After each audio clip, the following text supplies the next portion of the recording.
Alright everyone, it's time to talk about the myth, which is what it is, of white privilege and similar buzz terms, white fragility and all that crap, once more from yet a different perspective. I've pointed out before that these things don't exist. There's no such thing as white privilege.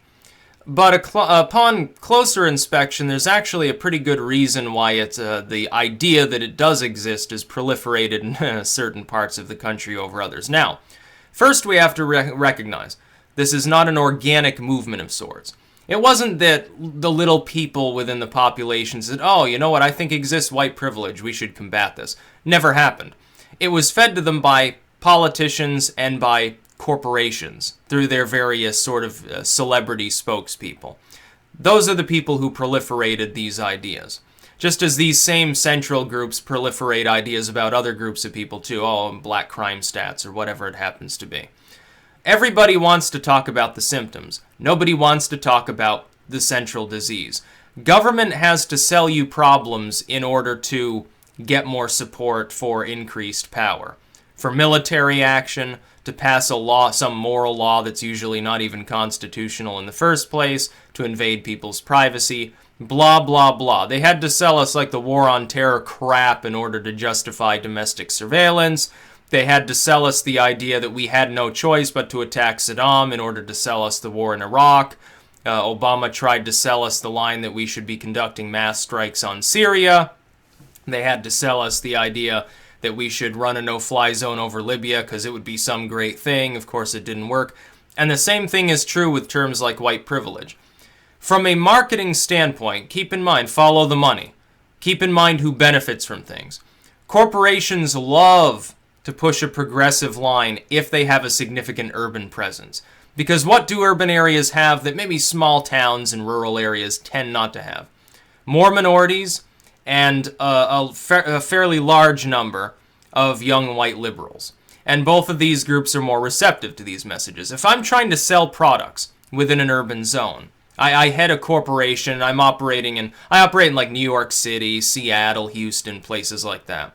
My marketing strategy on using political topics or social issues going to be vastly different from that other dude over there that I knew from childhood who runs a tractor supply company out of Omaha and some of these other places. Two totally different scenarios. Marketing won't be the same. The social issues I embrace, if any, won't be the same.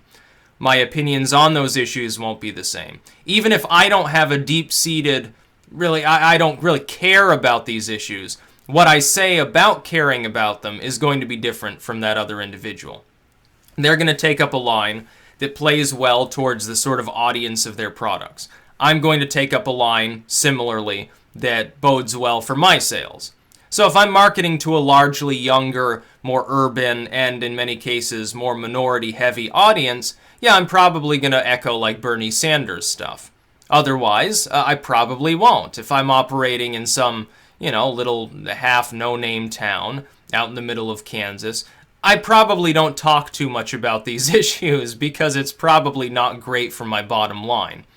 And this is the principle. And these same corporate groups, again, the urban ones tend to have more collective wealth. I wonder why they get more active on such issues than their small-town counterparts. They tend to often fund politicians. And those politicians use the same issues. When you hear, my white privilege or my white fragility or something, those words are not being echoed by the average citizen within the country, unless they've already been indoctrinated into thinking such things are real. They're being fed to them in an indoctrination attempt by others.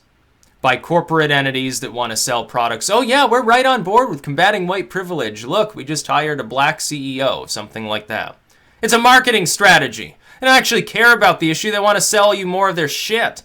That's the same shit. They talk about workers' rights. Meanwhile, they're actually creating their product over in China where there are no worker protections. They have like suicide nets below the second floor to keep people from jumping to their death in pure abject misery.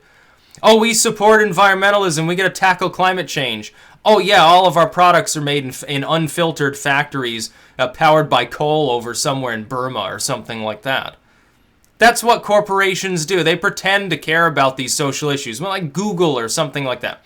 when they talk about, oh, yeah, we care about non-harassment stuff. No, you don't actually have any deep-seated concerns about any of these things. And if you could take up the opposite line and make more money, you would. The reason you're doing that is for PR. So that people will either, other corporations, they advertise with you. If you're like taking ad revenue, you're like a tech firm or selling your Facebook, YouTube. Or if you're like brick and mortar, you're selling products. You want the community that you're selling to have a good opinion of you so that you get less lawsuits, you get higher sales, and people might come to your rally for your new product. Oh, look at what we just released. It's a cactus or something like this. Buy our special $9.99 fucking cactus. It's got our logo on the little clay pod attached to it, so you know that it's better than all the other cactuses. We got it from the middle of the Atacama. Something like that. That's what happens. Politicians do the same thing. They're telling you what you want to hear so that you vote for them. You look at the inner cities. You say, oh, there's so many problems in the inner cities. Abusive police, and there are ghettos where, you got minorities and they're being underpaid. A lot of them are out of work. They're kind of, culturally fucked in many ways. Nobody wants to talk centrally about why those communities are fucked. They would rather blame some random white person online. Or this mythology that there are a bunch of skinheads running around. That seems to be their new line. The left in the United States is falling apart right now. They can no longer sell you the cures they used to sell you. They used to say, oh, well, we need more welfare or more social programs to prop up the inner cities. People became unreceptive to that. They actually sort of shot themselves in the foot with the white privilege stuff. Because now those same groups of people, they only care about whether the politician is willing to come out and browbeat the white population. Suggesting more, higher wages or job training or something in the inner city is no longer the road to success unless you're running just at the municipal level. If you're running at a state or federal level, you're expected to come out and browbeat, in many cases, these people who are running are white. They have to use a bunch of wedge issues, and they have to get more and more vicious. It's actually a sort of purity spiral on the left. I think sometimes people forget this. You've got the same sort of dynamic in parts of the right as well. Instead of offering sane suggestions for how to make life in the United States better or protect the Western world, instead of offering solutions that can actually work, they would rather tell you that you're cucked if you don't want to throw people into ovens or something like that. Well, it's obviously not going to solve your problems, but there's the purity spiral right there that people have spoken of before. When we look at terms, loaded terms, 1984 sort of newspeak crap like white privilege, it does not exist, but it has to be said to exist by anybody that wants to succeed in those increasingly vicious urban environments. You don't see this in small-town America, including in blue states. I'm here in Vermont. I'm in a blue state. I don't see any of that crap around here. Nobody cares. We don't really have any urban areas. You might see a little bit of it in Burlington, where there are some out-of-state trust fund hippies that come here to smoke weed and live off daddy's credit card. That's what you're going to see. That's where you'll see it. You're not going to see it really anywhere else in the state, including the really, really liberal sort of tourist locations. Because you know why they're liberal? They just want more state money so that they can prop up their tourist industry. Oh, this barn that we've got attached to our motel should be a historic landmark, and we should get free money to keep maintaining it. We shouldn't have to pay to do that as a private entity that actually physically, privately owns it. We want the state to come in and help us. They have this whole big thing about round barns a long time ago. We had this, there was one person, I can't remember his name, not far from here. I think it was just north of the Brandon area or something like that, with a round barn. It was sort of dilapidated. It's fallen in now. I think it's actually gone. He was like, oh, the state should come in and help me maintain this. There's another person who's doing like llama farming or something. Oh, the state should help me take care of these animals. I can't do it on my own. And it's like touristy stuff, so you're making money from it.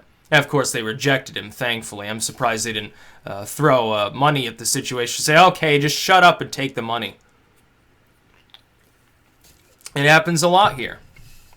These so-called progressive politicians, do you think they actually give half a fuck about the minority community in the United States? Any more than they do the white, young college liberals around the country? You think they give a fuck? They don't give a fuck. They don't care about you. Corporations, do you think they actually care about social justice, or is it primarily about how they can profit? It's about profit. They don't care if you install worker protections here. They'll go to China where there are none. They don't care about minimum wage laws here. No, they go to India, where they can pay people $1 a day. They don't care about that. They're multinational. They don't even have any national loyalty. They don't care. They'll maintain one office here. They'll sell products here.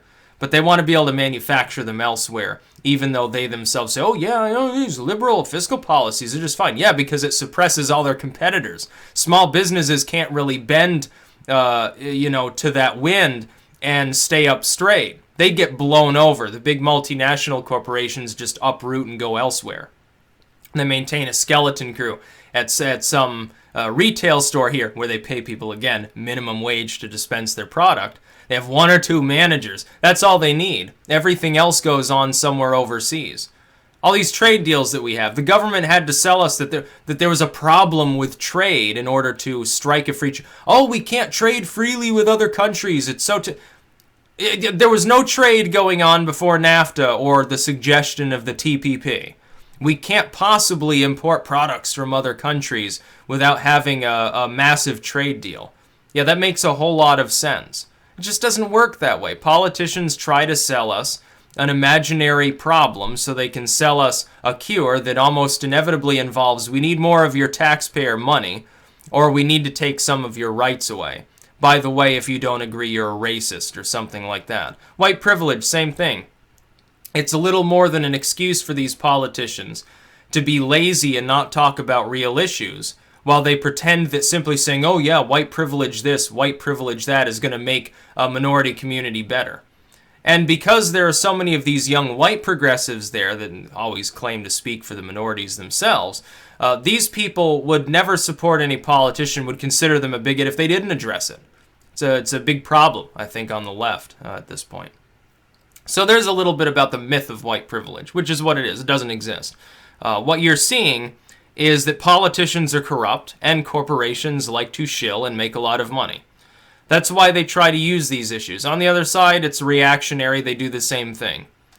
They would say, oh, well, there is no white privilege, but they don't have a good reason why. They just deny that it exists because they have to, because their communities, don't believe in such things, don't swallow the bait, and won't vote for them if they do harangue about such things. They do this on a million different social issues, and it never solves anything. The government would be better off backing off and not addressing any social issues for the most part. That would be a better country to live in. Let people handle their own business. You're black, you're white, gay, straight. Who fucking cares? The government gets involved immediately, turns it into political capital. Corporations turn it into a marketing strategy.